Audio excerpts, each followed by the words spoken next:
观众朋友，大家好，欢迎收看天津卫视大型情感节目《爱情保卫战》。登录微信搜索"爱情保卫战"官微视频号，每天晚上8点到10点，我们的情感导师会来到我们的视频号和大家进行连麦互动。好，先来认识一下今天我们的几位疗愈团的老师。Hello， 大家好，我是7年作家文吉尔，让我们一起看爱情保卫战，成为更幸福的人哦。Hello， 大家好，我是中年作家陆琪。爱情是生活的科学，所以要好好生活，好好恋爱。大家好，我是严品红。最舒服的爱情就是在一起，彼此都安心。大家好，我是情感疗愈团的嘉宾木姐。结婚本来就很幸福，关键是如何选择对的人。大家好，我是媒体人于波红。幸福的爱情不仅需要两个人的相容性，也需要两个人的包容性。好，让我们来一起认识今天的嘉宾，请开门。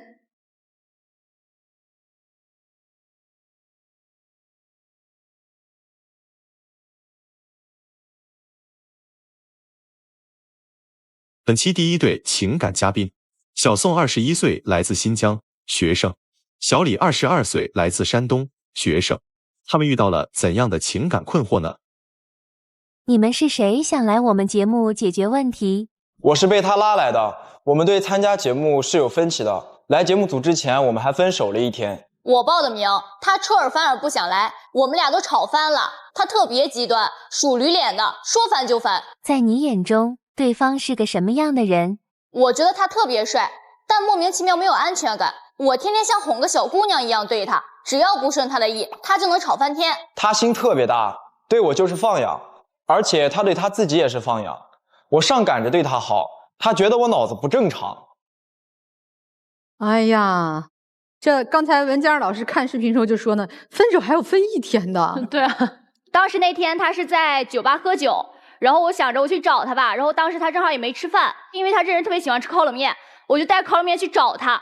结果见面之后，他就态度也不好，就上来就给我拉了个脸。就是我觉得作为一个北方男人来说，就是当时我很多朋友都在，然后当时他就非要拉着我出去，就说非要当时就把这事解决了。那有事你不就当下解决吗？不是，但是当时我给他说了，我说我不理智，完了以后我说我们等一会儿。那有事你不解决，你留着干啥呢？然后当时就他态度也不好，我脾气也就上来了，我这人脾气也不好，然后我就把烤冷面扔他身上了。然后我们两个就有点想动手，他朋友就看了，就把我们两个拉开了。然后他就要跟我分手，我就觉得那分手不能就这么不明不白的，然后就分手吧。怎么也得把话说清楚。然后他就去喝酒，我就在外面等他，就一直等，等了得有3、4个小时吧。人家好不容易喝完了，让我看着我傻了，看着人家给个女的送上车了。当时我就是和我朋友演了出戏，就是我当时知道他在外面，然后我就是想故意气他一下。哎呦，不是你就这么气我了？那我看了咋想？那我就同意分手了。结果人家第2天酒醒了啊，跟我说要和好。那你别同意嘛。但我就不想跟他分手啊。但反正也有和好了呗，和好了就来了呗，是吧？啊，对。那看来这个他还挺爱，就是跟你这个有小心眼儿哈，就你也还挺爱吃醋啊。那谁受得了？你前脚刚分手，后脚给个女的送上车，谁受得了啊？那受不了。那他爱吃醋吗？他巨爱吃醋，他特别爱吃醋。我就不理解，这么帅一个男的咋能那么爱吃醋，那么小心眼儿了？怎么发生啥了？我们两个刚在一起的时候，当时可能就是我刚跟前男友分手没多久，我就跟他在一起了。刚分3、5天就跟我在一块儿了啊？那是不是也是分了3、5天吗？不是，等等，姑娘，就你老说这么帅男孩，咋的3、5天你就无缝衔接上他了呢？可能就是看对眼了。谁追的谁呀？算是我追的他，但是这事儿是我和他确定关系以后才知道，从我朋友那儿听说他就是才分手3、5天。你也没问我呀。完了后来他又从他朋友那儿知道我之前跟前男友合租过，他就觉得很不得劲儿，觉得就是我没有跟他坦白，没有告诉他。但是我觉得我谈恋爱，我没必要跟你说这些。我觉得这种事儿就相当于有过一次结婚的经历，我没有过，我把这事看得特别重。主要我没跟他说，就是因为我觉得我要跟你聊天，我突然说，哎，你知道吗？我跟我前男友合租过，那人不觉得我现在有大病一样吗？我觉得就没必要说。我就因为他这样，我就想着带他见一下我那个前男友。哎呦我的天，好。因为我那前男友不如他高，不如他帅，就完全跟他比不上，比不上半点儿。我想让我带你去见一下，你就不会这么在意这个人了。这人跟你比不上，你跟他比啥呢？结果我就带他去见了，见了之后他更生气了。我听着都更生气了。我当时特别生气的有原因，我觉得是2点。第一点就是因为他当时被他前男友就是伤得很深，这是我朋友告诉我的。然后我第一感觉就是比较心疼他。第二点就是因为觉得我和他前任就完全是2种不同的类型，就是他给我一种感觉，就是好像有一个男生一接近他，表露一点真心就能确定关系。不是我，你就这么想我是吧？你就这么想我？不，你不是这么想他，你是就这么想自己啊？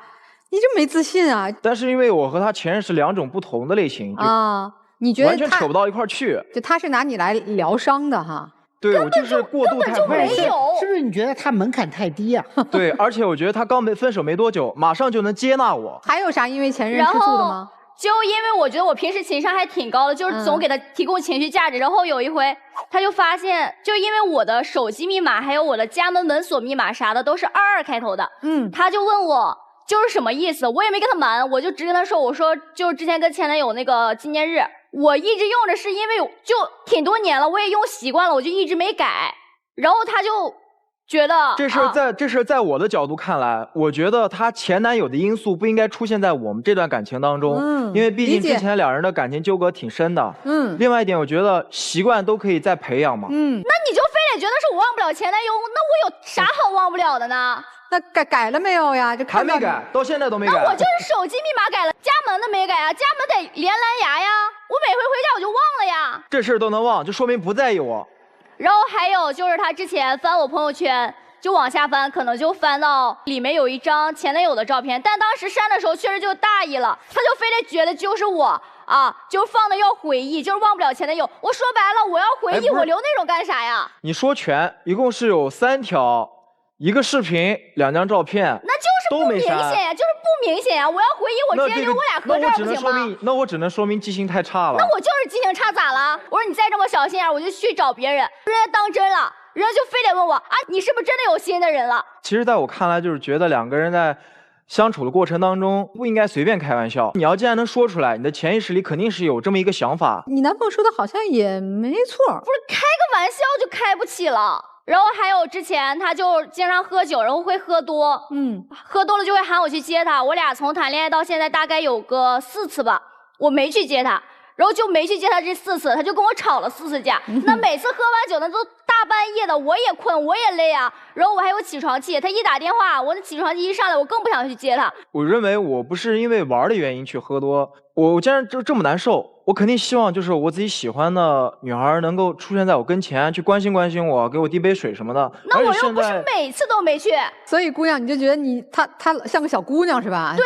就老得哄哦，对，半夜还得接，他这么作你开心吗？你高兴吗？我还好吧，我就觉得那没必要让我接他呀，因为他平时去兼职，他是日结工资，然后他每回就是结完工资，他就会把钱转给我，但是我不会收，他见我不收，他就想了个招，他就把钱打我银行卡里。原先我自己一个人的时候也不会去，找兼职或者说怎么着。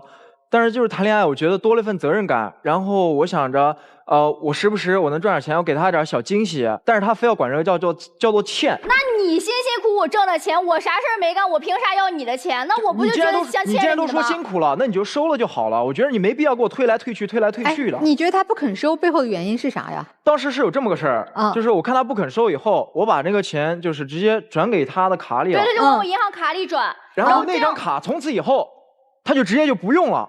那张卡就一直给我放着，给我这种感觉，就好像等着有一天我们俩要是有一天要结束，他就可以把这张卡随时给我。那我就是觉得我啥也没干，你辛辛苦苦上班挣来钱，凭啥我要了？我又不缺钱花，我要你的钱干啥？你自己辛辛苦苦挣的，你自己留着呗。真美好，我觉得是吧？对，这有纯洁，多难得呀，多难得呀！然后他有一回给我买礼物，他就总喜欢这样，就是他当时身上可能只有2000块钱吧。他想给我买个项链，他去问他兄弟借了3000块钱给我买，然后我就觉得，那我心里负担就会很大呀。他为这事他专门去问我兄弟，他问我的钱从哪来的，怎么给他买的。我觉得这事特让我丢面儿。我朋友能把这个钱先给我周转，肯定证明我这人是有能力，而且做人也不差，这么多钱也不算个什。所以姑娘，你觉得你的男朋友是把全部的爱给你，也想把所有的钱都给你，你也就是在情感上是很有安全感的吧？是。男生，你是不是没有感觉到足够的安全感？对啊，你没有感觉到他对你是全心全意的爱。对，他之前跟我提过要跟我结婚，但是我觉得我们2个才谈了1年多，就是我觉得还太早了。然后他就会经常问我什么啊，你家里有没有想过要在哪买房子，买多大平米，然后彩礼多少，他还要提前准备的那种。但是我觉得我才大4，他还比我小1岁，而且我身边人都没有就是这么早要结婚的。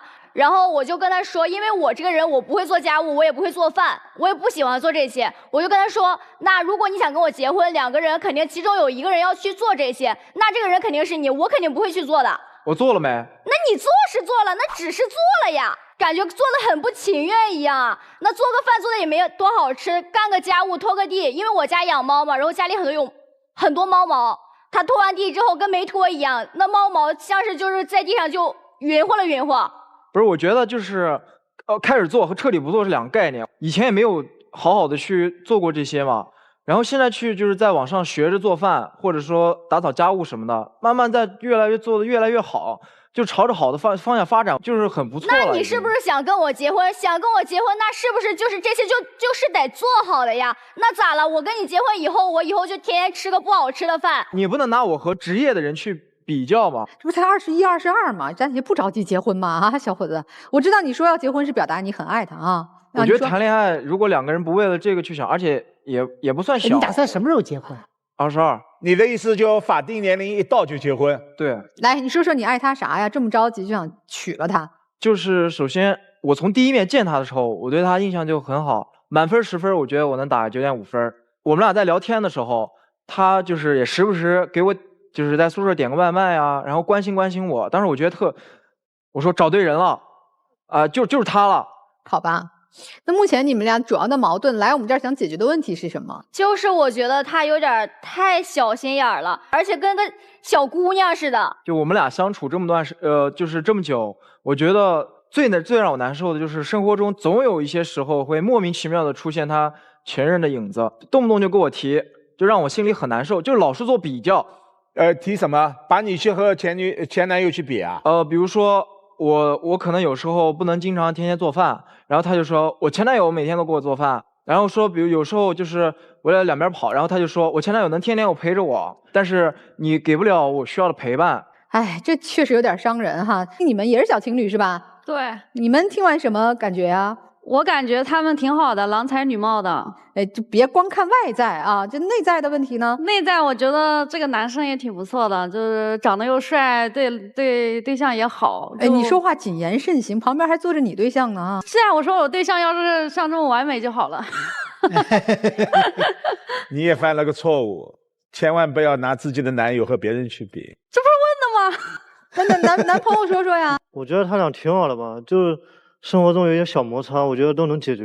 我觉得女孩内心是有在比较的，因为这个年纪的感情，她不会像踏入社会之后那么的有技巧。我也不赞成他说的，就是那个什么蓝牙门锁这个问题，其实他心里还是有点不想改的。因为他的这种习惯其实不是习惯，是因为他对于他前任有一些过度的依恋，还没有抽离回来。不管你承认不承认，在我的视角看来，这个事儿是这样。但是有个点是什么呢？就是你不用去在意这些东西，因为如果你老是在意他谈过恋爱，你没有谈过恋爱的话，那你就应该去找一个没有谈过恋爱的人谈恋爱。当你第一时间知道他跟别人在一起过的时候，你就跟他分手。你既然接受了这个现实，你就不要一直抱怨，像个怨妇一样。你所有的这些要求，其实都像那种小女生对于大男人的要求和诉求。但是我觉得这也是这个男孩身上非常可贵的一个点。我跟你讲，姑娘，就是好男人，大学毕业之后是不在市场上流通的。你要再找一个像他这么一样不顾一切，然后不计得失，然后去爱你，然后还取悦你，一直在突破自己底线的人，很难。我觉得你那个前任已经做的没有他好，你自己摸着良心说是不是这样子？但是如果是这样子，你就要告诉他，你要给他信心，给他自信，你告诉他说你做的比我前任好，我现在爱的人就是你。我觉得至于其他什么他的小心眼儿怎么，因为那是因为他爱你，我们不要在被偏爱的同时去指责这个人，我觉得这样是不地道的。那么男生，第一点我刚刚说你内心不够强大，因为你不够自信，其实你女朋友她的做法是有问题，但是如果我是你的话，我就会在见完他前任之后就更有自信了，因为他已经是被淘汰的人。但是现在这是你们俩的关系，你一定要认清楚，你们是现在进行时以及未来将来时。活在过去的人，或者老是想要窥探过去的人，是不会有幸福的能力的。你要去吸引她，你真正要做的，我觉得应该是第一个是好好学习，然后你要去想的前提是你要比她更优秀。你唯一能够吸引这个女孩子一直跟你在一起的方式，就是一定比她更优秀，因为这个女孩骨子里慕强，她的自尊心也非常的强，所以你一定要是比她更好，然后你要去做一个引导型恋人，我觉得你们俩才能够走得更长远。好男人是不在市场上流通的，为什么？因为他就一门心思就想结婚。但你们俩怎么回事呢？其实很简单，描述一件事你就说明白了。姑娘对你是喜欢，但不痴迷。为什么呢？就你喜欢她的样子，你喜欢她的行为，但你并不痴迷于她这个人。男生对于姑娘呢是痴迷但不喜欢，你痴迷于有她的这段关系，痴迷于和她之间谈恋爱，但你不喜欢她的行为，不喜欢她跟你说的话，不喜欢她在你面前表露出来的什么前男友啊诸如此类的一堆的事儿。这就是你们两个人之间的问题。这个男生希望你痴迷他，像他痴迷你一样，你希望这个男生喜欢你，就像你喜欢他一样。但问题就在于这两件事情错位了。我不觉得你们有什么问题啊，你要让这个姑娘现在一瞬间对你痴迷上，被你征服是没有可能的。她见过世面，时间是有意义的。25岁和21岁它就是不一样的。那4年时间会带给你很多的变化，就会让你想很多。你也要见世面，你也要见天地，你也要见众生。你不去见那些东西，你谈不好这个恋爱，你没有办法让一个姑娘从打灵魂底里面把你当成一个灵魂伴侣。她现在是喜欢你的，但你觉得她能够把你当成灵魂伴侣吗？你有什么灵魂？你没有。你们还需要时间，你得在时间这个口锅里面再煎熬一阵子。我觉得明年结婚早了。我倒是觉得你把钱存在他那边，这件事情其实让他挺高兴的。你别看他说什么拒绝什么，但他其实挺高兴的。他内心会觉得这是一个 OK 的事情，这件事情你不妨继续做。你要作你也不妨继续作，只是不要逼得那么紧。因为我就提醒你一件事，他在挑剔你家务做得不好，不是真的挑剔你，是在为不结婚找借口。姑娘，这个恋爱你就缓缓的慢慢的谈下去。这个小孩是不错的，等到哪一天你突然之间觉得呀，我怕他被人抢走了，你突然之间有了这个想法，说明他已经开始成熟了。到那个时候赶紧的跟他结婚。我是真的觉得你是既要又要，你既要他单纯一心一意的爱着你，一个挺帅气的挺纯真的一个男孩，你是要这个的。你又要或者你又希望他是一个成熟的，能给你一个支撑的，能够掌控你或者能够引领你，你都想要。所以这就是为什么你的男朋友总觉得你好像没有那么紧密，有一点若即若离也好，或者是飘忽不定也好，这是我最直接的感受。所以男生你觉得啊，我女朋友没有那么重视我，或者总有前任的影子等等，你的感觉我觉得没有错，这个感觉就是对的，他就是这样的。但是我要告诉你啊，这个男生其实你喜欢他还真的是因为这个。如果是一个很简单很单纯的女生和你一样，如果都是恋爱脑，你可能还真就不喜欢了。你喜欢他的这种在情感当中相对的理性，或者是区分的很清，这也是让你着迷的地方。所以我觉得你俩就是说一个愿打愿挨也好，或者是互相吸引也罢，都是有让对方沉浸在其中的地方。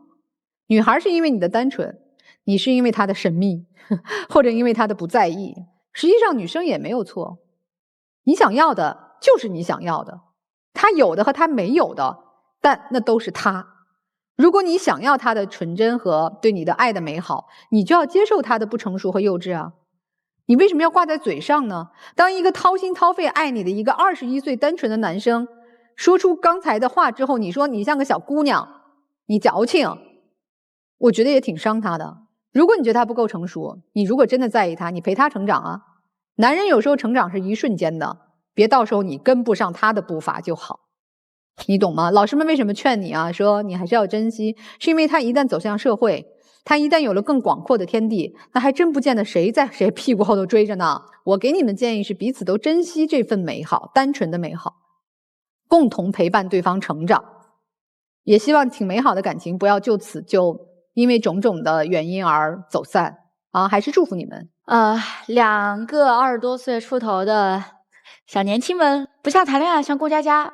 一个拼命在感情当中寻求自己被爱的证明，一个拼命在假装自己特别洒脱跟理性。尤其我们说到小宋哈，你拼命的像拿着一个放大镜去找你女朋友的跟前任的这些问题，但是一个真正成熟自信的男人，他是能接纳他的过去，因为他明白你的过去我无法更改，但是我会活在你的未来里。然后另外呢，像你们20出头的年纪，往往是激情有余，智慧不足，还不足以去承担这些东西。所以你们要理解，就是结婚它不是爱情的保险箱，它更是你们2个人的感情的试金石。所以当下这个状态，说实话可以好好的去学会经营跟相处。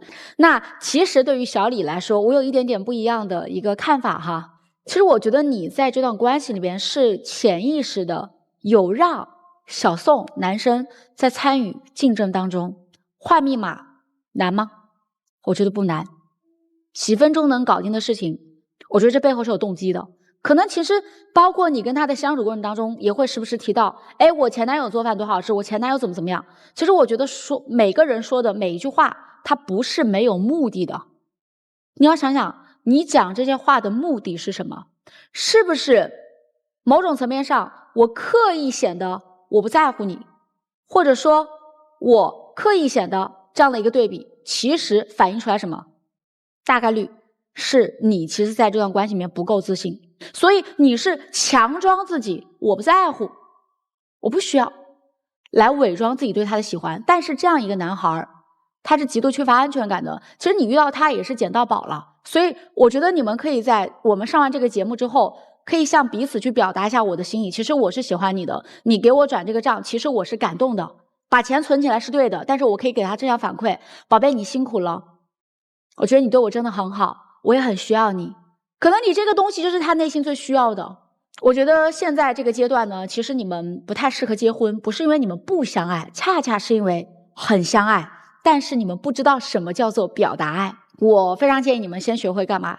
了解自己，然后再去好好的走下去。然后我这本书《结婚本来就很幸福》，我觉得特别适合你们这个年纪阶段来学习一下，然后去了解怎么样正向的沟通，更好的表达，让2个人感情走向幸福。谢谢木姐啊。木姐的新书啊，结婚本来就很幸福呢，已经全网上线了啊。那这是一本关于情感和婚姻的百科全书，想要了解更多的详细情况呢，也可以关注我们木姐的公众号。好，于老师，我认为这个女生和你的这一段恋爱，尤其对这个女生，她有一个非常关键的节点。你们2个人相处了1年多一点，就像你说的，开始的时候，她和前男友分手才5天，由于机缘巧合，你们在了一起，你的这种怀疑是有依据的。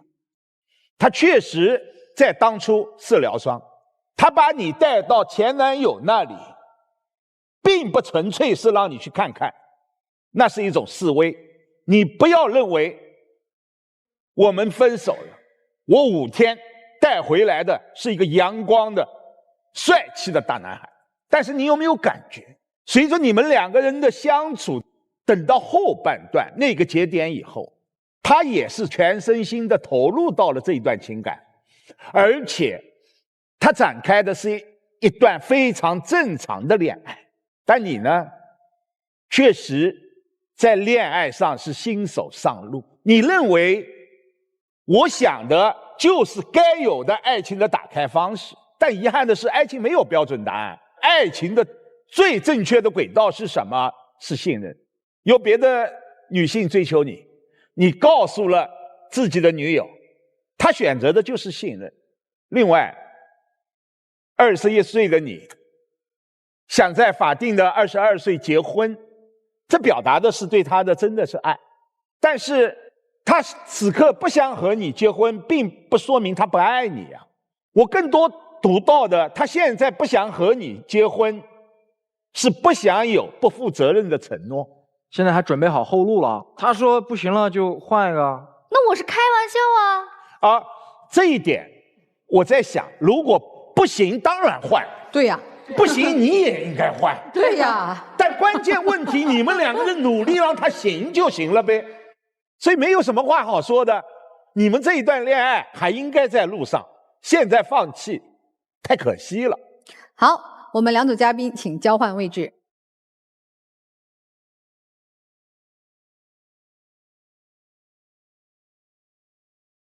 本期第2对情感嘉宾，小胡24岁，来自安徽，厨师；小张34岁，来自安徽，待业。他们遇到了怎样的感情问题呢？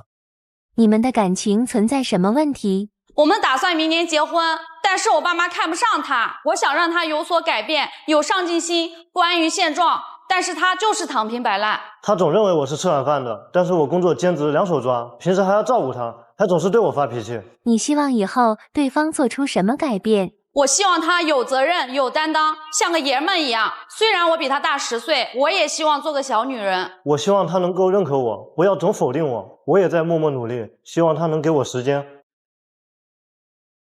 情感问题无人倾诉，渴望专业的解答与指引，即刻打开微信，扫描屏幕2维码，添加爱宝小助理的微信号。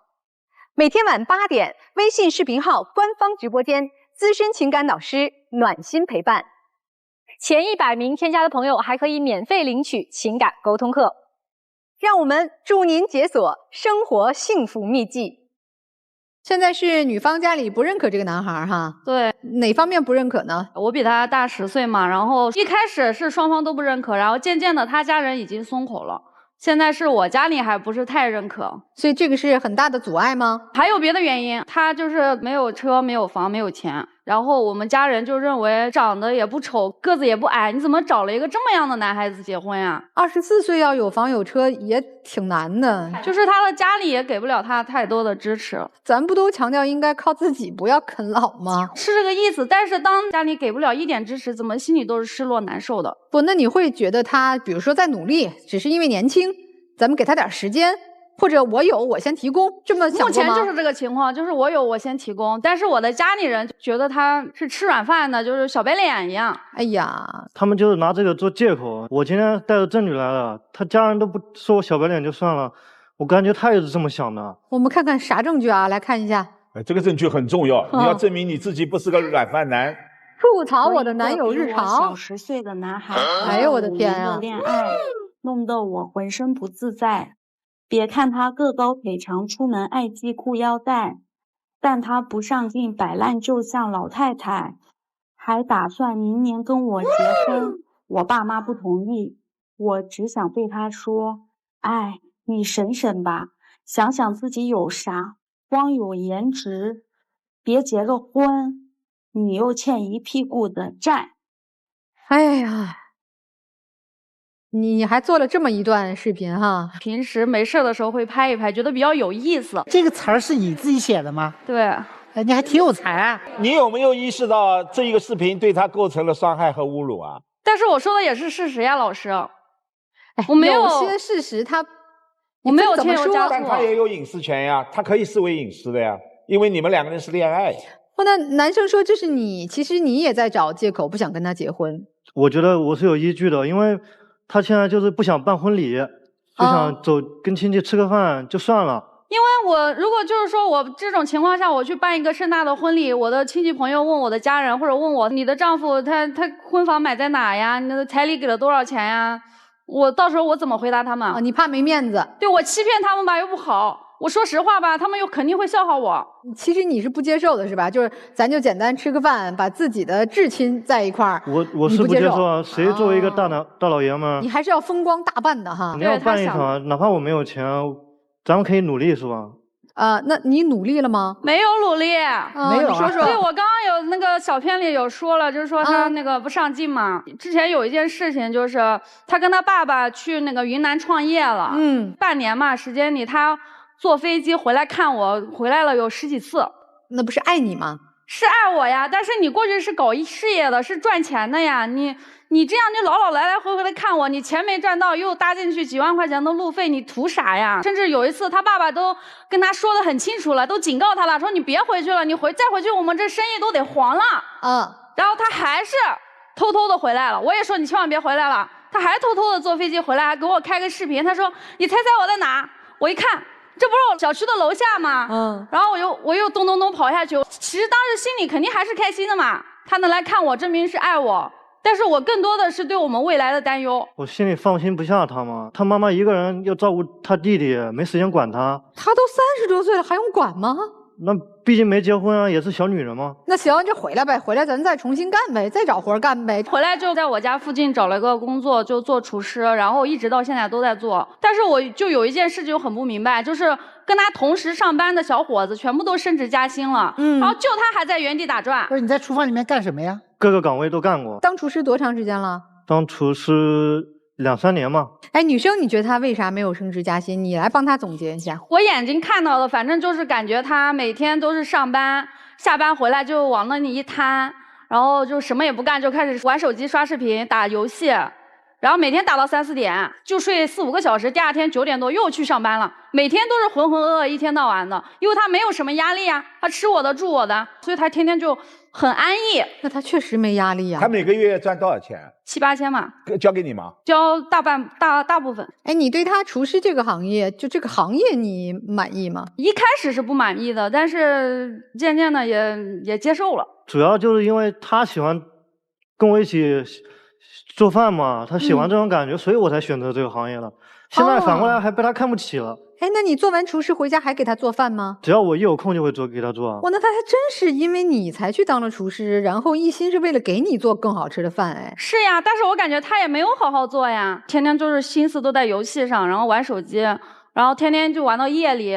有这个时间，为什么不去提升一下自己？哪怕你复盘一下工作也好呀。所以其实你希望的男朋友或者未来的丈夫还是一个搞事业的人，有上进心的人哈。就是稍微注重一下事业吧，别这样就感觉天天浪费时间，我也觉得有一点。好，除了工作上你觉得他不上进不满意，生活中呢，你们俩相处呢，或者是一起过日子呢？生活中我也有不满意的点啊，比如。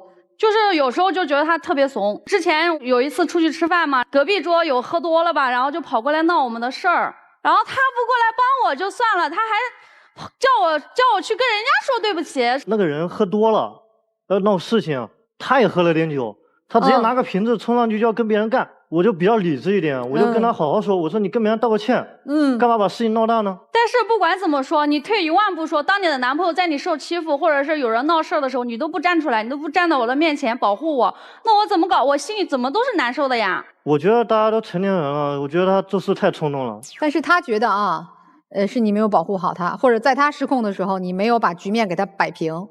但我听起来，你女朋友从上场到现在啊。其实不太给你面子的。是的，我觉得他很不尊重我。平常啊，我们俩出去约会啊、看电影啥的，我打扮的特别正式，结果他穿个睡衣就跟我出门了。还有呢，就有时候在听到音乐嘛，他直接就不由自主就跳起来了。然后我这人比较社恐啊，他就非要拉着我一起跳。你说在户外，就是在公众场合，特别人多的时候，他还故意对我抛媚眼，感觉他这人思想比较跳脱。就是因为我是之前是跳舞的，跳了很多年了。就是我跟我们一起跳舞的朋友，我们在一起在街上听到好听的音乐，我们都会随机的来一段的。这个对我们来说是非常正常的事情，他接受不了，而且他接受不了，你为什么第5年才说你接受不了呢？你第1年怎么不说呢？啊，你第1年就觉得我很可爱啊，怎么还有这样的小行为？哦，第5年就接受不了，我找个地缝钻进去，那我是不是能理解为你不喜欢我不爱我了呢？我不爱他。那谁1天3餐给他做饭吃？我不爱他，谁下班还给他干活？我不爱他，甚至他想吃糖醋排骨的时候，半夜的时候，我都义无反顾的给他做。甚至老师你知道吗？你干嘛了？他还把我的饭菜给倒了。他为什么倒掉？你为什么倒掉？因为他那次就是做的很难吃。然后厨师会做不好糖醋排骨？对啊，我当时就很生气啊，要不然当不了大厨呢，手我就都不行就是那一次把他做的特别难吃，然后我一吃，哇，太甜了，然后我接受不了，我就给倒了。这其实说也不是说我浪费粮食什么的，只是当时太生气了。你是对于他的专业技能考核不过生气？对，就是就像一个老师，一个满怀期待，就是大半夜考核人家。你这个话我认了，因为我糖醋排骨做的很好。哎呀，你是教书的时候糖放多了是吧？首先，我作为厨师，这个菜没做好是我的失败，但是人总会有发挥失常的时候，对吧？而且那天我工作一天了，很累了，我不在状态。你叫我去做一个，我发挥失常了一下，我觉得他这样不尊重我吧，太不给我面子了。他平常生活中也这样，但是他吃不了呀，太甜是吃不了的。那他也没有给我好好说呀，他直接这样做就不对啊。生活中你是不是基本上都听他的呀？是听他的，他让干啥就干啥。其实我心里这很不爽，其实不爽。对，也是一开始不敢，现在敢了。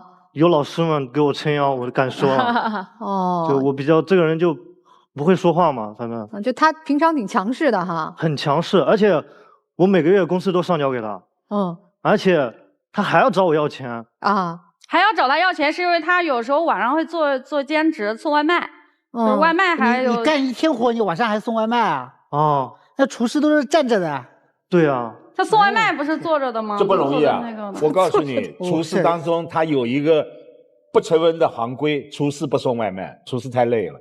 对他很累的。哎，家务谁干呀？家务是他干。我干啊，我还以为家务也都你干，这那不会。每个月送外卖能赚多少钱啊？就是我这个送外卖的事情，我还想说一下老师，他送这个外卖，他也不是天天送，他3天打鱼2天晒网的。他比如今天下雨了，他不送；明天刮风了，他不送；第3天心情不好，他又不送。一个月也挣不了几百块钱。能理解，因为他有一份正当的工作。他一个月挣6、7千，在安徽也不少了，也可以了。但是达不到我想要的高度呀。你要多少？我肯定是想要我的以后的丈夫，那肯定年薪100万是最好呀。年薪100万，你自己呢？你自由职业我自己肯定没达到呀。你自己现在多少嘛？我自己现在是自由职业。做啥呢？就是跟朋友一起做投资什么的。哎呦，那您年薪几千万呢？反正比他这么多是吧？没有那么多，有那么多我都不来了。你让他就是目标就是年薪100万啊？不是，我只是举个例子，我是希望他越多越好。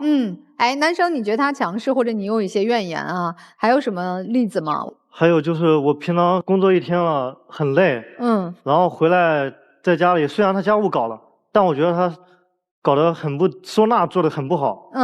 就家里那个桌子，我到现在看我都很不爽。他那个时候叫他不要买那个桌子，他非要买回来。就是买了一个桌子，然后他买的时候，但也就1000块钱嘛，那个桌子买的时候他不太同意。然后我因为我是想着，反正是我自己花钱买嘛，然后我就买回来了。然后可能也的确尺寸不是很合适，他就一直拿这个事情说。哎，但是这是一个很小，你说他这个行为背后的本质是什么？虽然是很小的事情，但是他不尊重我呀。这共同维护一个家，是不是应该寻求双方的意见？而且我那么强烈的反对他，他还要去买。这个不是本质，这是事情的呈现。他其实刚才讲的就是我发表了一个意见，而且这个意见是对的，你都不肯听我的，你不尊重我。对，而且如果我发表了一个意见，它是错的，比如说糖醋排骨我做的不好吃了，你给我倒了，我虽然生气，但是我没有这么大的怨言，你一点都不尊重我，是吧？我这么中肯的建议，事实证明我也是对的，你都不愿意听。而且他买回来他自己也不满意了。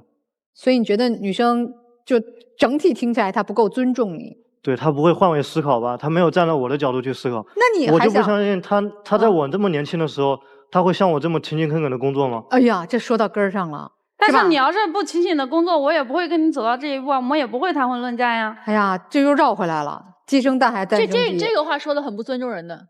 所以就这样的情况，男生你还愿意大办婚礼吗？我倒觉得你女朋友的建议不错，吃个饭得了，然后抓紧成长吧。你还要大办，万一这婚礼上这女朋友说出什么对你不尊重的话，说她太小，我就凑合嫁了，这怎么办？这更没面子了。对呀，而且女生彩礼要吗？不要啊，没要了也没有呀。对，5金也不要了。5金可能会要吧。所以今天你们的核心要解决的问题是什么呢？是准备明年结婚了，他就是觉得我这个人现在太颓废了，想改变我。但我觉得2个人一起过日子，首先最起码的尊重要有吧。你希望他尊重你。对，否则他那你认为自己颓废吗？可能是有点不上进，但是我也有在努力。他干一份厨师，又干一份送外卖，这也不能算颓废吧？我觉得不颓废，不算颓废。就是如果他改变不了这种对你的不理解，或者你说的不尊重，这婚还结不？应该还是会结的，因为毕竟谈了这么久，感情还是有的。听懂了，女生，这婚要结吗？不管是什么形式的啊，要结吗？就你要嫁他吗？确定嫁他，只是我是想让他变得更好，因为我是望夫成龙的。听明白了，先听听这对小情侣什么感受？我觉得他都这么辛苦了，就是女生是不是要求有点高了？我跟他想法是相反的，因为我觉得这个女生都选择跟他结婚了，然后什么都不要，你女朋友都能什么都不要跟你结婚了，你为什么不再努力一点呢？首先，我认为你们这个婚现在是结不成的，因为男孩他确实很爱你，但是他心里内心其实也在踌躇，他觉得你们是不是可能真的没有那么合适，这是他没有说出来的潜台词。他确实很努力，但是他确实达不到你的标准，因为他也是既想自己有能力，又想自己有能力爱人，他两个都想要。但是现阶段他竭尽全力的去爱你，一定达不到你的标准，因为你比他多了10年的阅历，你看过、吃过、见过之后，你还能选择他，为什么？因为他够单纯，你看到他人性里面最珍贵的那个部分，你不能去拔苗助长。真的要给他时间和空间去成长，因为他才24岁，我觉得他其实不蠢的，可能就是现在自己的性格上啊，或者是感觉说他可能也还在考虑说这个职业这个赛道是不是真的适合我。你现在跟他提结婚这个事情，我觉得不是结不了，而是你们要想你们结了婚之后要面对的生活是什么样子。你们的母题并不是这个婚它的形式内容是什么样的，而是你们结婚之后的生活，你们俩是否真的可以面对。你要面对的是你和他之后的认知差，他可以因为一个桌子的事情跟你唧唧歪歪很久很久。就这个人的格局，这个小男孩目前的格局是不是可以足够有能力、有胸怀、有格局成为你的丈夫？而因为这件事情没有后悔药，所以我劝你们俩现在不要结婚的原因就是可以再相处看看，并且你要去教会他真正的什么样，怎么去做事，怎么去做人，怎么样打开自己事业的上升空间。至少目前他当厨子这个事情，我觉得是不会达到你想要的那个程度的。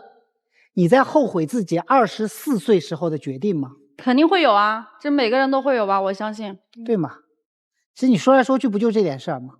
你是有过机会找到一个有钱人的，你是有过机会嫁得很好的，至少是你们认为的那种嫁的条件很好，只不过那个时候你任性的选择了爱情嘛。那个时候想的又不是现在这个样子了。是呀，但那个时候你已经选了呀，所以你今天所有的一切都是在后悔自己年轻时候没有做出那个选择嘛。第二个，他如果今天真的一个月挣10万块钱，你还敢这么跟他说话吗？那我也不会那样跟他说话了。对呀，那你宁可是现在这样跟他相处，还是矮着跪着跟他相处？你是不是那个可以跪得下来的人？事实上，你现在摆在你面前的这个年轻人成长已经很快了，他是能吃苦的，他不是不能吃苦，他对你的感情是很深的。生活虽然剥夺了你20多岁时候的一个选择，但也给予了你足够的馈赠。这个馈赠就是你得到了你想要的爱情。那么现在这个男人正在拼命的跑的过程当中，虽然那个财富一定到不了你想要的那个年薪100万，但如果他有一天能跑到年薪15万或者20万，你给他5年时间，他5年时间当了大厨，就算在安徽，2万块钱一个月没问题吧？对不对？15000块钱一个月都没问题吧？如果当大厨的话，他如果到30岁的时候，他说我可以挣20万一年，你不满意吗？而且他还能给你爱情。至于男生，我就给你一个建议，把外卖这个事儿放弃，去好好的再学一下厨艺，上厨艺班也好，或者去拜个师傅也可以。这一行是要拜师傅的，一个头磕下去，师傅对你就不一样了。师傅一个电话一个介绍，你就能到别的饭店里面去当二厨，听懂了吧？你要让自己的时间积累到一个赛道上面。但是我是能够他好的看到他的未来的，我觉得他的未来绝对比你要有光芒。那我肯定也希望他挣的钱比我多，毕竟他是我未来的丈夫嘛。你应该来，你看现在又变成未来丈夫了，真的是。哎呀，哎，我有不一样的感受啊！我如果是男生的家里人，我这又这个佛不上身哈。我要是男生的家里人，其实我是不支持你们，至少不支持你们结婚，因为我觉得不管年龄差，不管对社会的认知和成熟度的差异，我们始终在两性关系当中是彼此平等的两个人。但你女朋友真的不尊重你啊！就刚才她边跳舞边说出的那段话，我觉得真的是就不尊重到让我觉得过了。你说他什么吃软饭这样，我听着很刺耳。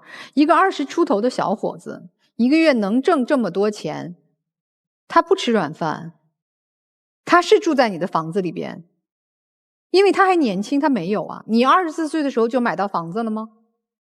就算你24岁买到房子了，那24岁的年轻人就都能有能力买到房子吗？就都代表他将来不会拥有更好吗？那如果不尊重，都是嫌弃看不上，为什么要这样去把一个人的尊严踩在脚下呢？你看他最后真是吭哧瘪肚说出来，说那张桌子，我觉得那张桌子就有点像那个，就快成为那个压倒骆驼的最后一根稻草。你不尊重我，连小小的一张桌子我都没有发言权。所以我不建议你们就这样进入婚姻。什么时候女生学会了对这个男生的尊重，你真的是陆琪老师说的既要又要。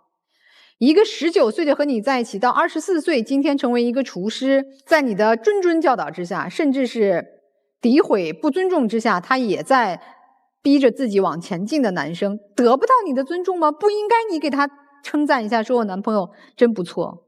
所以我觉得你们俩之间你的问题很大，人家还没开始发力你就训上了，将来真的你们结婚了，他有一天成了大厨，一年挣30万的时候，你的苦日子就来了，你不会有好日子的。所以这婚结不成，结了以后也都没有好结果。所以你们缓缓嘛，什么时候女生学会了尊重，真正欣赏她，你们再考虑结婚。爱情可以跨越年纪，但是婚姻跨越不了现实。我觉得这句话对于现在你们2位是非常合适的。姐弟恋最大的风险是什么？它不是年纪差，它是认知差。而且我觉得，张女士，你一边享受着这个年纪差，对吧？他挺单纯的，也挺好的，能够照顾你，暖男的特质。一方面又嫌弃他的工作不上进、不努力，又不能给你年薪100万。你没发现这个过程当中你很拧巴吗？要知道，在现在这个婚恋市场上，我希望去找到一个年薪100万的男人，我得具备什么样的价值？你把你自己没有成为的自己，你期待的自己投射到你男朋友身上了，你不觉得你们现在这关系是畸形的吗？你像什么？你像一个妈妈，就像很多的妈妈自己考不上清华北大，就激自己孩子，你得上清华北大，完成我没有完成的理想，这是健康的吗？你有你的人生，他有他的人生。他作为一个男人，你在一个公开的场合这样调侃他，那在家里肯定也会这样调侃。你说是我没有感觉，但是你要问问他心里是否有感受呢？你的年薪100万对他来说，会不会就是一根压力一个刺呢？能不能介意这句话的人，不是在于你界定，而是在于听的人。就像我今天打了你一巴掌，我跟你闹着玩的，我就是拍了你一下，可是被打的那个人说我很疼啊，那到底是谁来界定这个事情呢？是被打的那个人，对吗？所以我就是在提醒你，你在跟你男朋友的相处过程当中，你要学会改变你的沟通方式。你一边想着他的好，你一边对他又满是嫌弃。如果说你对一个男人现在你都看不上，你凭什么期待他的未来呢？你想他才24岁，能出学校才几年？他走弯路是正常的，24岁走上康庄大道，今天站在旁边的人也不是你了。可能我说的话很伤人，但是我必须把它讲透，因为你们是带着目的来的。然后另外再说一下这个24岁的弟弟哈，你的意识到自己的问题是不错的，但是现在你首要的是先从你女朋友的家里搬出去。你住在他们家里面，虽然你给他工资，但是你会一直直不起你的腰杆、你的腰背，因为他从心理上觉得你还在吃他的、用他的，所以自己搬出去住。2个人周末时候可以见一见，但是你长期这样高浓度的融合在一起，只会滋生彼此之间的嫌隙。尤其你喜欢打游戏，我不觉得年轻人打游戏就一定是件坏事，大家压力都很大，需要一个疏通的这样的一个渠道，只要在合理的范围内，然后拿出你的魄力，拿出男人该去使的劲，让他去看到我的未来可期。另外，我觉得爱情可以感性，但是婚姻必须理性。在现在这个阶段，如果说双方还没有在经济层面上达成共识，没关系，慢一点点，不着急，你不着急。木姐的新书《婚姻本来就很幸福》已经全网上线了，这是一本关于情感和婚姻的百科全书。想了解更详细的情况呢，可以关注木姐公众号。你们两个人存在着年龄差距，也存在着经济差距。这个男生没钱、没车、没房，但我请问女生，她有爱吗？有爱。他对你的爱，你感受到了，也享受到了，也陶醉到了。软饭男这个称谓是饱含贬义的，你给这个男生贴上软饭男这个标签不公平。他做厨师，确实现在厨艺还不精进，但是你注意，他才24岁，他是半路出家，自学成才。它不同于师徒传承、职校培养，所以它确实在厨艺上长进不快。但有一点，他能够一个月赚7、8千，说明他非常的勤劳，非常的努力。在后厨不是掌勺的能拿到这个工资，我可见他在自己的岗位上他是努力的。尤其是一个男人，他能够意识到自己不足，说明他能够进步。我知道你一切为他好，望夫成龙。我请你去看看生活当中很多望子成龙的父母，有几个望子成龙的孩子真的成了龙。您或许认为你就是一种倒逼，但这一种倒逼对他来说是一种刺痛。你认为你就是一种激励，但是他会到最后崩溃。为什么？达不到你的要求。那么倒逼的结果只能一走了之啊，没有办法，不需要这样去逼，这样逼的最后4个字：鸡飞蛋打。谢谢老师们的分享啊！我们请2组嘉宾回到门后，看看你们的最终选择会是怎样。请回。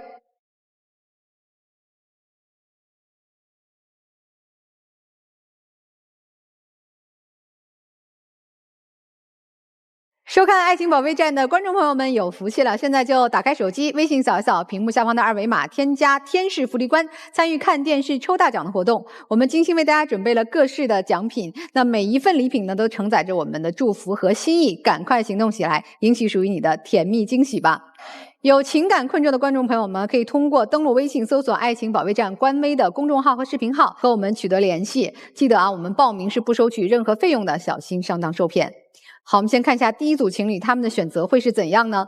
请开门。啊？没了。他们怎么会不出来呢？陆琪老师，他俩为啥不出来呀？累了。累了。这个男生一直以来就是他耍的那些小脾气啊，其实对于女生来说太幼稚了啊，过于幼稚。但没办法呀。其实我觉得他俩可能他的年龄就是这样的爱情打开方式，没有办法。但是也不代表分手，对吧？哎，但说实话，在这个阶段不是那么完全的匹配，行吧？也希望他们能够找到属于自己的定位啊！来看看下一组情侣他们的选择会是怎样，请开门。情感问题无人倾诉，渴望专业的解答与指引，即刻打开微信，扫描屏幕2维码，添加爱宝小助理的微信号。每天晚8点，微信视频号官方直播间，资深情感导师暖心陪伴。前100名添加的朋友还可以免费领取情感沟通课。让我们祝您解锁生活幸福秘籍，请开门。我断言他们会出来吧，他们会出来，他们点播明白了没？然后也没出来，也没了。哎呦，哎呦！但我的理解可能是，就是结婚的这个想法告一段落，先放一放，未见得真要分手。就是如果没出来，是放一放这个结婚这个念头，我觉得还是一件好事儿。5年的感情也不是说断就断啊，希望他们冷静一段时间之后，找到更好的相处方式。感谢老师们的分享，还有观众朋友的收看，我们下次节目再会。